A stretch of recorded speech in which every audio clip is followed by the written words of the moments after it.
High, আমি রাকিব। আমি landscape photography করি, সাথে সিটিস্কেপ, অ্যাস্ট্রো ফটোগ্রাফি, স্ট্রিট এগুলোও টুকটাক ট্রাই করি। এটা ইউটিউবে আমার প্রথম ভিডিও। সোশ্যাল মিডিয়াতে আমাকে অল্প মানুষ চেনে, আমার কাজ দেখে, আমার ছবি দেখে।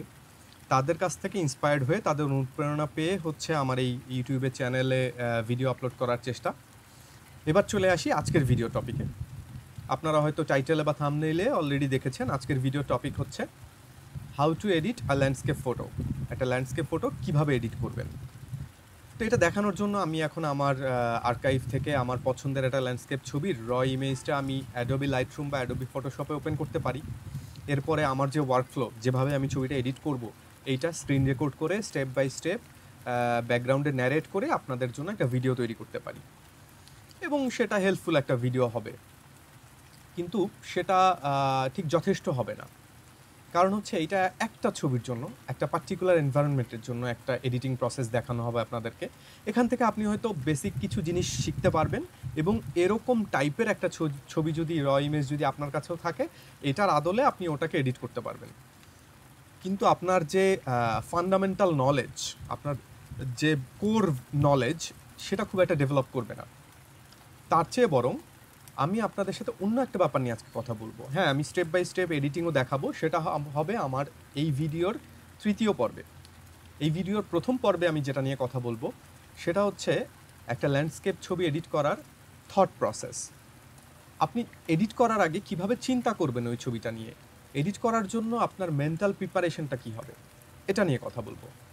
তো ধরেন আপনি ঢাকায় থাকেন, আপনি ল্যান্ডস্কেপ ফটোগ্রাফি করার জন্য বা ঘোরার জন্য আপনি বান্দরবান গিয়েছেন, ওখানে আপনি খুব চমৎকার কিছু ছবি তুলেছেন। আপনি তো ইমিডিয়েটলি ছবিটা এডিট করবেন না, অন স্পটে বসে আপনি ছবিটা এডিট করতে বসবেন না। আপনি হয়তো ফেরত আসবেন, ঢাকায় আসবেন, তারপরে আপনি আপনার সুবিধাজনক সময়ে ক্যামেরা থেকে ছবিগুলো আপনার পিসি বা ল্যাপটপে ইম্পোর্ট করবেন। তারপরে হচ্ছে আপনি আপনার পছন্দের ছবি বাছাই করে তারপরে এডিট শুরু করবেন। সেটা 2 দিনও লাগতে পারে, 10 দিনও লাগতে পারে। তো এক্ষেত্রে আপনার সব কিছু একদম এক্স্যাক্টলি মনে থাকবে না আপনার ছবিগুলো সম্পর্কে। তো প্রথম আপনি যে প্রশ্নটা করতে হবে ছবিটার দিকে তাকিয়ে, আপনাকে যে প্রশ্নটা করতে হবে সেটা হচ্ছে, আমি কেন এই ছবিটা তুলেছিলাম? Why did I take this photo? কেন এই ছবিটা তোলার জন্য আমি ট্রিগার হয়েছিলাম? হতে পারে খুব চমৎকার একটা ল্যান্ডস্কেপ, হতে পারে খুবই ইন্টারেস্টিং একটা সাবজেক্ট, হতে পারে খুবই ডাইনামিক একটা লাইটিং কন্ডিশন। যে কারণেই হোক, সেটা আপনাকে রিকালেক্ট করতে হবে, সেটা আপনাকে মনে করতে হবে। কারণ হচ্ছে ওইটাই ছবি তোলার পারপাস, ওইটার আঙ্গিকেই আপনি ছবিটাকে প্রসেস করবেন, ওইটাকে এনহ্যান্স করার জন্য, এমফাসাইজ করার জন্যই আপনি ছবিটাকে প্রসেস করবেন। সো আপনাকে প্রথমে মনে করতে হবে যে এই ছবি তোলার কারণ কী ছিল, why did I take this photo. এরপরে যে ছবিটা আপনি এডিট করবেন, ওই ছবিটা এডিট করার পরে ছবিটার ভবিষ্যৎ কী হবে, ফাইনাল রেজাল্টটা কী হবে, এটা আপনাকে প্রিডিটারমাইন করে ফেলতে হবে। এই সিদ্ধান্তটা আপনাকে নিয়ে ফেলতে হবে। আপনি র্যান্ডম রাখতে পারবেন না ব্যাপারটা। হ্যাঁ, আপনি র্যান্ডম ট্রাই করতে পারেন। As a matter of fact, ফটোগ্রাফির শুরুতে প্রায় সবাই সম্ভবত এই কাজটাই করে, আমিও করেছি। র্যান্ডমভাবে লাইটরুম বা ফটোশপে ওপেন করে টপ টু বটম স্লাইডার একটা একটা করে অ্যাডজাস্টমেন্ট ট্রাই করে দেখা, এক্সপোজার অ্যাডজাস্ট করে দেখা, কন্ট্রাস্ট অ্যাডজাস্ট করে দেখা, white balance and colour adjust করে দেখা যে ছবিটা কি দাঁড়ায়। এক্ষেত্রে অনেক সময় হয়েও যায়, সুন্দর একটা এডিটিং হয়েও যায়, কিন্তু এটা কনসিস্টেন্ট হবে না, এটা রেগুলার হবে না। কারণ আপনি এই ওয়ার্ক ফ্লোর সিকোয়েন্সটা আপনি জানেন না, আপনি জানেন না ছবিটাকে কিভাবে অ্যাপ্রোচ করতে হবে। তো এইভাবে র্যান্ডম করা যাবে না, আপনাকে ডিসাইড করে ফেলতে হবে যে এই ছবিটার ভবিষ্যৎ কী হবে। এই ডিসিশনটা আপনি কিভাবে নেবেন? এই ডিসিশনটা নেবেন হচ্ছে এই ছবিটার অবস্থার ওপরে নির্ভর করে। এই ছবিটার লাইটিং কেমন হবে, এই ছবিটার সাবজেক্টকে কিভাবে এমফাসাইজ করা হবে, এই ছবিটার কালার টোনটা কেমন থাকবে। আরেকটা যে জিনিস আপনাদেরকে খেয়াল রাখতে হবে সেটা হচ্ছে, আপনি এই ছবিটাকে ন্যাচারালি প্রাকৃতিক যেমন ছিল সেভাবে এডিট করতে চান, নাকি এই ছবিটাতে কোনো আর্টিস্টিক লুক নিয়ে আসতে চান। আপনি দুটোই করতে পারেন। Photography itself is an art form. আপনার এই ক্রিয়েটিভ ফ্রিডমটা আপনি নিতেই পারেন। আপনি হয়তো কোনো একটা মুভির টোনের রেপ্লিকেট করতে পারেন আপনার এই ছবিতে। আপনি হয়তো ভিনটেজ একটা লুক নিয়ে আসতে পারেন, বা ধরেন যে আগের যে ফিল্ম ফটোগ্রাফির যে লুকগুলো থাকতো সেরকম একটা লুক আপনি নিয়ে আসতে পারেন। যেটাই হোক, এই সিদ্ধান্তটা আপনাকে নিয়ে নিতে হবে। এখন ব্যাপারটা এত সহজ না, স্পেশালি বিগিনার স্টেজে ব্যাপারটা বেশ কঠিন। কারণ হচ্ছে ধরেন আপনি ন্যাচারালি ছবিটাকে এডিট করতে চান, যে যেমন ছিল তেমনভাবে আপনি এডিট করতে চান।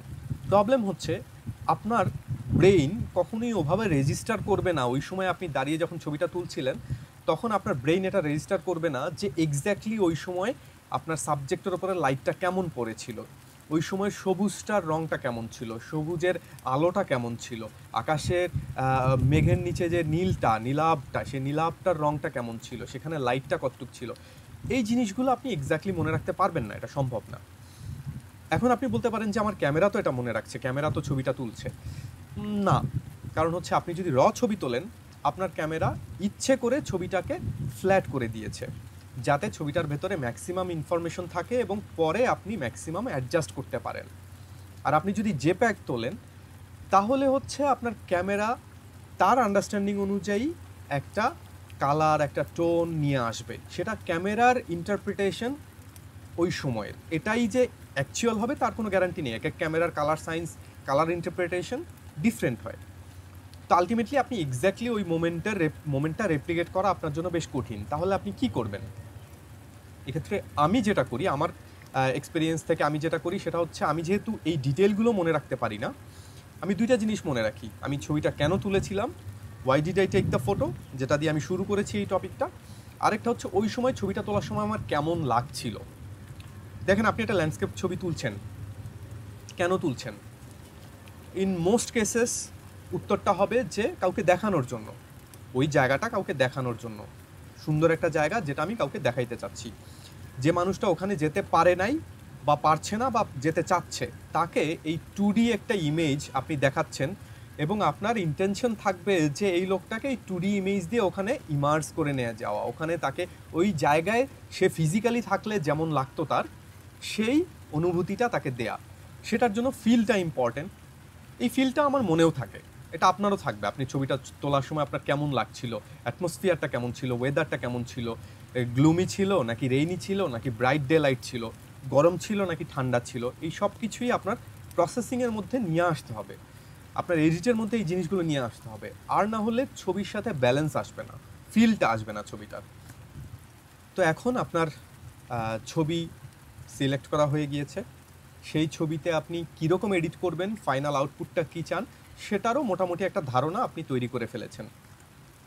এরপরে যাব আমরা এক্সিকিউশন পার্টে। এটা ছিল থট প্রসেস, এরপরে যাব আমরা এক্সিকিউশন পার্টে। কিন্তু তার আগে কিছু ছবি দেখে নিই।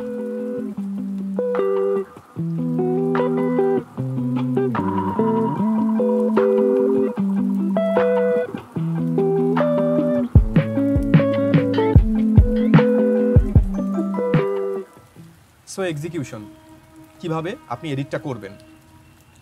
এখন আপনি জানেন যে আপনি কি চান ছবিটা থেকে, কিন্তু এক্স্যাক্টলি সেটা আপনি কিভাবে করবেন সেটা হয়তো আপনি জানেন না।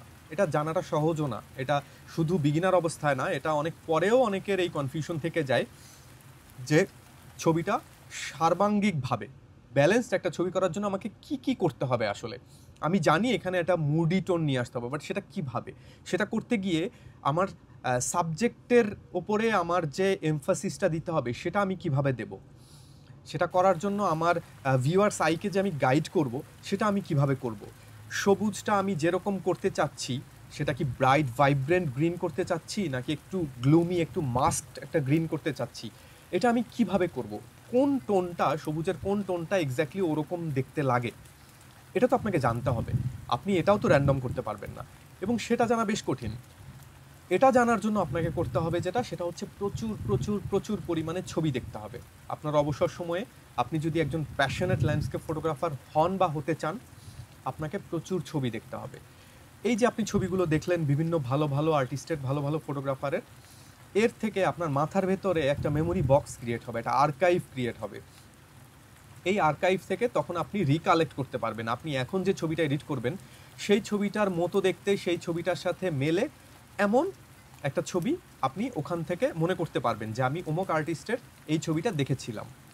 তারপরে আপনি তার প্রোফাইলে যান, ওই ছবিটাকে নিন এবং রেফারেন্স হিসেবে ইউজ করুন। তো এরকম ছবি দেখার জন্য অসংখ্য আর্টিস্ট আছে, নাম বলে শেষ করা যাবে না। তারপরেও আমি যাদের কাছ থেকে অনুপ্রেরণা নেই এমন কয়েকজনের নাম বলি আপনাদেরকে। যেমন ম্যাট পিটার্স আইভারসন, নাইজেল ডানসন, এরা হচ্ছে বাইরের ফটোগ্রাফার। এখানে বলে রাখি আমার ইংরেজির উচ্চারণ খুব একটা ভালো না, এবং এরা ইংলিশও না, এরা হচ্ছে স্ক্যান্ডিনেভিয়ান ফটোগ্রাফার। তো আমি নিশ্চিত যে আমি তাদের নামটা ঠিকমতো উচ্চারণ করতে পারছি না শত চেষ্টার পরেও। যাই হোক, আমি তাদের লিঙ্ক নিচে দিয়ে দেবো, আপনারা খুঁজে পাবেন তাদের। এটা তো গেলো দেশের বাইরে। আর দেশের মধ্যে যদি কারো কথা বলতে হয় তাহলে একজনের কাছ থেকে আমি অনুপ্রেরণা নেই বা এরকম তার কাজকে রেপ্লিকেট করার চেষ্টা করি, সেটা হচ্ছে আব্দুল মমিন ভাই। আব্দুল মমিন ভাইয়ের সোশ্যাল মিডিয়া লিঙ্কও আমি নিচে দিয়ে দেবো। তো আপনার কাছে এখন রেফারেন্স ইমেজ আছে, আপনার কাছে আপনার ছবিটা আছে, দুইটা জিনিস রেডি। এখন আমরা চলে যাব হচ্ছে এডিট করার জন্য, একটা ছবি এডিট করে দেখার জন্য। তো চলুন এডিটিংয়ে। ওকে, সো আমরা এখন এই ছবিটা এডিট করব বা প্রসেস করব। এই ছবিটা তোলা হয়েছে সনি আলফা 6000 ক্যামেরা দিয়ে। এটা একটা র ছবি, ওপেন করা হয়েছে অ্যাডোবি ক্যামেরা রতে। এই ছবিটা আমি একদম স্টেপ বাই স্টেপ প্রত্যেকটা অ্যাডজাস্টমেন্ট এক্সপ্লেন করে করে এডিট করব না, ওইটা যদি আপনারা ইন্টারেস্টেড থাকেন পরে আমি ডিটেইলে অন্য ভিডিও করব। এখানে শুধুমাত্র আমি যে কথাগুলো এতক্ষণ বললাম সেটার অ্যাপ্লিকেশনটা এখানে, ফিজিক্যাল অ্যাপ্লিকেশনটা এখানে দেখাবো। তো এই ছবিটা কেন তুলেছিলাম সেটা ছিল প্রথম প্রশ্ন। ছবিটা তুলেছিলাম কারণ হচ্ছে এইটা একটা আইসোলেটেড একটা সাবজেক্ট, পাহাড়ের চূড়ায়, খুবই প্রমিনেন্ট একটা সাবজেক্ট। আমার মনে আছে যে আকাশে বেশ কালো মেঘ ছিল এবং মেঘের লেয়ারটা এখানে শেষ হয়ে গিয়েছিল, ব্যাকগ্রাউন্ডে একটা সফট একটা লাইট ছিল। যদিও এই ছবিটা যেটা বলেছিলাম যে র হয়, এই ছবিটাতে ওই ড্রামা বা ডায়নামিক রেঞ্জ কোনোটাই বোঝা যাচ্ছে না। এর পাশাপাশি ছবিটা বেশ আন্ডার এক্সপোজড। এটাও আমি ইন্টেনশনালি আমার প্রায় সব ছবি আন্ডার এক্সপোজড করেই তুলি, যাতে পরে আমার হাইলাইট রিকভার করতে কোনো প্রবলেম না হয়। কিন্তু এই ছবিটা একটু বেশি আন্ডার এক্সপোজড, আমরা ওগুলো অ্যাডজাস্ট করব। আর যেটা বলেছিলাম যে ছবির ভবিষ্যৎটা দেখে ফেলতে হবে। তো আমি এই ছবিটা থেকে যেটা এক্সপেক্ট করছি সেটা হচ্ছে আমার এই আকাশটা আরও অনেক বেশি ডার্ক হবে। যেটা আমি বলেছিলাম যে ক্লাউডটা অনেক বেশি ডার্ক ছিল এবং আমি ওই ড্রামাটা ক্রিয়েট করার জন্য আকাশটাকে অনেক বেশি ডার্ক করব। শ্যাডোটা একটু বেশি ডার্ক, এখানে গ্রিনগুলো, সো আমি শ্যাডোটা একটু লিফট করব। এই যে ব্যাকলাইটটা, এইটা আমি অনেকখানি পপ করার চেষ্টা করব এবং ফাইনালি আমি আমার ছবির এই এলাকাটাতে মেইন অ্যাটেনশনটা নিয়ে আসার চেষ্টা করব। ওই অনুযায়ী আমি একটা সফট অ্যান্ড কোজি একটা লুক নিয়ে এসে গ্রিনটাকে ওইভাবেই টিউন করে ফেলবো। সো এটা হচ্ছে আমার প্ল্যান এই ছবিটাতে। সেটা আমি এখন এক্সিকিউশন কিভাবে করব, প্রথমেই বলে রাখি যে এখানে আমি এই যে রিমুভ টুলটা অলরেডি অ্যাপ্লাই করেছি, কিছু সেন্সর নয়েজ ছিল ওগুলো আমি রিমুভ করে ফেলেছি। এখন আমি চলে যাব হচ্ছে ক্রপে, এটাও আমি অলরেডি ক্রপ করেছি। তো আমি এই যে এটা হচ্ছে ছবিটার অরিজিনাল কন্ডিশন ছিল এরকম। তো আমি এই কম্পোজিশনটাকে আরেকটু অ্যাডজাস্ট করতে চাই, যে জন্যে বটম থেকে এতখানি আমি কেটে ফেললাম এবং মাচাটাকে রুল অফ থার্ডে মাঝখানে নিয়ে আসলাম। আমি এই আসপেক্ট রেশিওটা রাখবো না, ছবিটাকে আমি আর একটু ন্যারো করে ফেলবো। সো আমি আকাশটা একটুখানি বাদ দিয়ে দেব। সো এই হলো আমার ফাইনাল কম্পোজিশন। এখন আমি চলে যাব হচ্ছে বেসিক অ্যাডজাস্টমেন্টে, এগুলো হচ্ছে গ্লোবাল অ্যাডজাস্টমেন্ট। সো যেটা বলেছিলাম এক্সপোজার কম, সো আমি এক্সপোজারটা একটু বাড়াবো, লেটস সে 50%। এটা পরে আমি এসে রিঅ্যাডজাস্ট করতে পারি, এই মুহূর্তে আমি খুব বেশি এটা এক্সট্রিম লেভেলে নিয়ে যাব না, ফাইনাল লেভেলে নিয়ে যাব না। যদিও এখানে খুব বেশি হাইলাইট নেই, তারপরেও হাইলাইটটা কিছুটা কমাবো আমি মেঘের ভেতরে একটু হলেও ডিটেইল বের করে নিয়ে আসার জন্য। যেটা বলেছিলাম যে শ্যাডোটা বেশ ডার্ক, সো আমি শ্যাডোটা অনেকখানি লিফট করব, অ্যাবাউট 25%-এর মতো লিফট করব। হোয়াইট, আপনি হিস্টোগ্রাম দেখলে বুঝবেন যে ছবিটা এই যে মিড টোন এবং ডার্কার টোনের মধ্যেই সব ডিটেইলগুলো। সো আমি হোয়াইটটা একটু বাড়াবো এখানে, ইনফ্যাক্ট বেশ খানিকটাই বাড়াবো, 30-35%-এর মতো এখানে থাকলো আমার হোয়াইটটা। এখানে আপনাকে মনে রাখতে হবে যে আপনি কিন্তু চান যে ক্লাউডটা ডার্ক হবে, তারপরে হচ্ছে এখানে লাইট পপ হবে। সো আপনি এখানেই যদি সব অ্যাডজাস্টমেন্ট ফাইনাল লেভেলে করে ফেলেন তাহলে কিন্তু, যেমন আমি যদি হোয়াইটটা আরও বাড়াই তাহলে আমার মেঘে এখানে আরও লাইট চলে আসবে, কিন্তু আমি তো সেটা চাচ্ছি না, আমি চাচ্ছি এটাকে ডার্ক করতে। সো আমি এই বেসিক গ্লোবাল অ্যাডজাস্টমেন্টগুলো একটা মিডিয়াম রেঞ্জে রাখবো, খুব বেশি এক্সট্রিম এগুলোকে করবো না। আর লাস্টলি হচ্ছে যেটা, যেহেতু এই ব্ল্যাকগুলো একটু বেশি ডার্ক, আমি ব্ল্যাকটাকে একটু পুশ করব, অ্যারাউন্ড 20%, এটুকু থাকলেই আমার মনে হয় ঠিক হবে। এরপরে চলে আসি ছবির টেম্পারেচার। ছবির টেম্পারেচার আমার মনে হয় হোয়াইট ব্যালেন্সটা খুবই চমৎকারভাবে ক্যামেরা ক্যাপচার করেছে। আপাতত আমি সেটা চেঞ্জ করব না এবং এই মুহূর্তে আমি ভাইব্রেন্স, স্যাচুরেশন এই ট্যাবগুলোতেও আমি কিছু করব না। ইফেক্টেও আমি তেমন কিছু করব না। আমি সরাসরি এই স্টেজে চলে যাব তার অপটিক্সের কারেকশানে, মানে হচ্ছে ক্রোমাটিক অ্যাবারেশন কারেকশন এবং প্রোফাইল কারেকশন। এই দুইটা অবশ্যই শুরুর দিকে করে নিতে হবে। এখন চলে আসি ডিটেইলে। এখানে আমার অনেক দিনের অভিজ্ঞতা থেকে আমার যেটা মনে হয়েছে যে স্পেশালি সনি ক্যামেরার ক্ষেত্রে যে ডিফল্ট শার্পনিং এবং নয়েজ রিডাকশনটা অ্যাপ্লাই করা থাকে সেটা বেশ কার্যকরী। সো এই মুহূর্তে আমি ছবিটা অলরেডি যথেষ্ট শার্প, যদি এইসব জায়গা সফট, কিন্তু সেটা ছবির প্রয়োজনে খুব একটা প্রবলেম হচ্ছে না। সো আমি এই কনফিগারেশনে রাখবো ডিটেইলিংয়ের, শার্পনিংয়ের। এরপরে যদি আমার এডিশনাল শার্পনিং করতে হয় সেটা আমি পরে করব। এই অবস্থায় ছবিটার আমার গ্লোবাল অ্যাডজাস্টমেন্টের কাজ শেষ। এটা আমার বেইজ ইমেজ হয়ে গেল। এখন আমি সরাসরি চলে যাব মাস্কিংয়ে। মাস্কিংয়ে গিয়ে যেটা বলেছিলাম যে এই যে আমি টার্গেটেড এরিয়াগুলো, সেই এরিয়াগুলোতে আমি কাজ করব। প্রথমে আমি একটি স্কাই মাস্ক ক্রিয়েট করব। লাইটরুম খুব সুন্দর করে এখন এই মাস্কগুলো তৈরি করে দিতে পারে, কিন্তু এই পুরা মাস্কটা আমি রাখবো না। এটাকে আমি intersect mask with linear gradient, এটা করে আমি আমার প্রথম গ্রেডিয়েন্ট মাস্কটা ক্রিয়েট করব, যেই পর্যন্ত এই ক্লাউডের লেয়ারটা।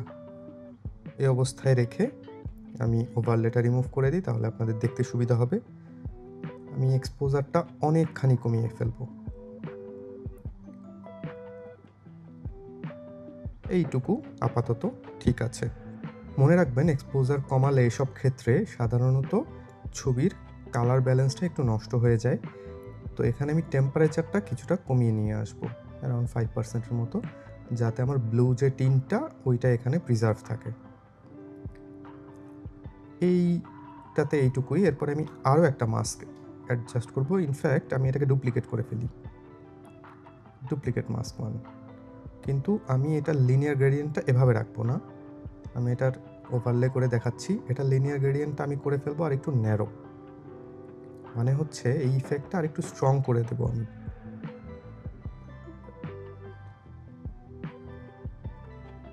কিছুটা এরকম, যাতে ডার্কনেসটা আরও স্ট্রং হয়।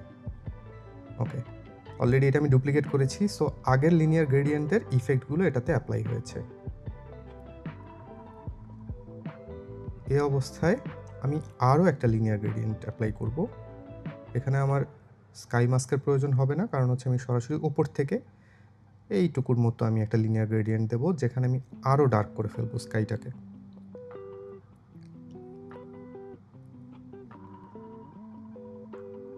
Something like this. Okay, so এই যে তিনটা মাস্ক আমি অ্যাড করলাম স্কাইটাকে ডার্ক করার জন্য। আমরা যদি একটু বিফোর অ্যান্ড আফটার দেখি, এই যে মাস্ক অ্যাপ্লাই করার আগে এবং পরে। এরপরে আমি যে মাস্কটা অ্যাপ্লাই করব সেটা হচ্ছে আমার এই এরিয়াটাকে, এই ব্যাকলাইটটাকে পপ করার জন্য। সেটা করার জন্য আমি যেটা করব সেটা হচ্ছে আবার একটা লিনিয়ার, এবার একটা রেডিয়াল গ্রেডিয়েন্ট নেব আমি এখানে, এবং বেশ বড় একটা রেডিয়াল গ্রেডিয়েন্ট নেব এই পুরো এলাকাটা জুড়ে। কিন্তু যেহেতু এটাতে মাচাং ঘর এবং গাছ সব সিলেক্ট হয়ে যাচ্ছে, এই যে আমি যদি ওভারলেটা দেখাই, সো আমি সেটা করব না। এটাকে আমি আবার করব যেটা intersect mask with sky, select sky. এখন দেখুন মাস্কটা জাস্ট এই ব্যাকলাইটটার উপরেই অ্যাপ্লাই হয়েছে। আমি আরেকটু বড় করব এটাকে, যাতে পুরো এলাকাটা জুড়ে আমার লাইটটা থাকে এরকম। এখন এটার জন্য আমি যেটা করব সেটা হচ্ছে এটার এক্সপোজারটা বেশ খানিকটা বাড়াবো, অ্যারাউন্ড 30%-এর মতো রাখলাম। এর সাথে আমি এটার হোয়াইটটা বেশ খানিকটা বাড়াবো, অনেকটা এরকম 45%-এর মতো। এর সাথে আমি কিছুটা ডিহেইজ অ্যাড করব, নেগেটিভ ডিহেইজ। এভাবে নেগেটিভ ডিহেইজ করলে মনে রাখবেন যে ওই জায়গাটা আরও ব্রাইট হয়ে যায়। ওকে, এখন আমি আরও একটা মাস্ক অ্যাড করব ওই সেম জায়গার জন্যই, একটা রেডিয়াল গ্রেডিয়েন্ট আর একটা অ্যাড করব। এটা অত বড় করব না, এটা মোটামুটি এই জায়গাটুকু ধরে, এবং এটা আমি স্কাইয়ের সাথে ইন্টারসেক্ট করব না, কারণ হচ্ছে আমি এখন চাই যে এই জুম ঘরটা সহই এটা পপ হোক। সো এখানে এটার জন্য আমি এক্সপোজার কিছুটা বাড়াবো, অ্যারাউন্ড 20%, হোয়াইট আরও বাড়াবো, সামথিং লাইক দিস।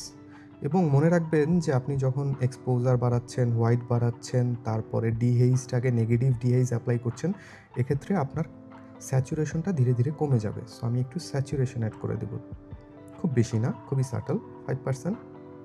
ওকে, এরপরে আমি আরেকটা লিনিয়ার গ্রেডিয়েন্ট অ্যাড করব, এটা আমার নিচের অংশের জন্য। এখানে আমি এক্সপোজারটা কিছুটা কমিয়ে নিয়ে আসবো, যদিও আমি এখানে লাইটটা লিফট করেছি ইন্টেনশনালি, বাট তারপরেও আমি নিচের থেকে একটা লিনিয়ার গ্রেডিয়েন্ট দিয়ে, খুব বেশি না, অ্যারাউন্ড 30%। ওকে, এরকম থাকলো।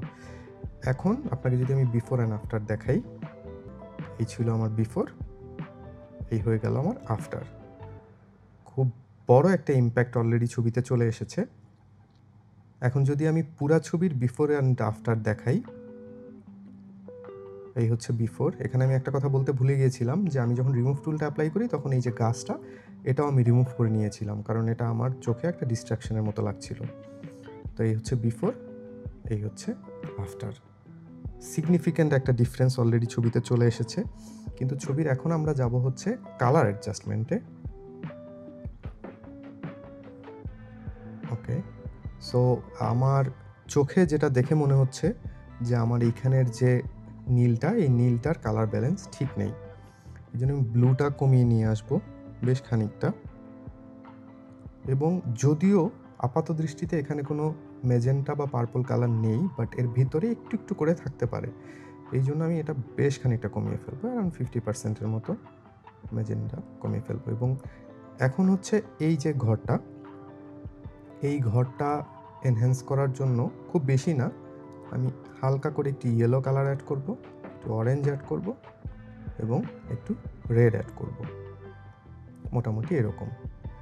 আর গ্রিনটা আমি একটু হিউটা চেঞ্জ করে নিয়ে আসবো, একটু কোল্ড একটা গ্রিন করার চেষ্টা করব, খুব বেশি না, এরকম। এতে করে কালারটা কিন্তু আরও স্যাচুরেটেড হয়ে যাচ্ছে মনে হচ্ছে, এই জন্য আমি গ্রিনের স্যাচুরেশনটাও কমিয়ে নিয়ে আসবো বেশ খানিকটা, অনেকটা এরকম। লাস্টলি আমি আরেকটা কাজ করতে চাচ্ছি, সেটা হচ্ছে খুবই হালকা করে একটু ভিনিয়েট অ্যাপ্লাই করতে চাচ্ছি ছবিটাতে, খুব বেশি না, 5%, এইটুকু। এখন দেখুন বিফোর আফটার, এই আমাদের ফাইনাল ছবি। এটাই আমরা ইউজ করতে পারি, কিন্তু আমি সাধারণত আমার ছবিতে ফিনিশিং টাচ হিসেবে আরেকটা কাজ করি। সো সেটার জন্য আমি ছবিটাকে ফটোশপে আগে ওপেন করব।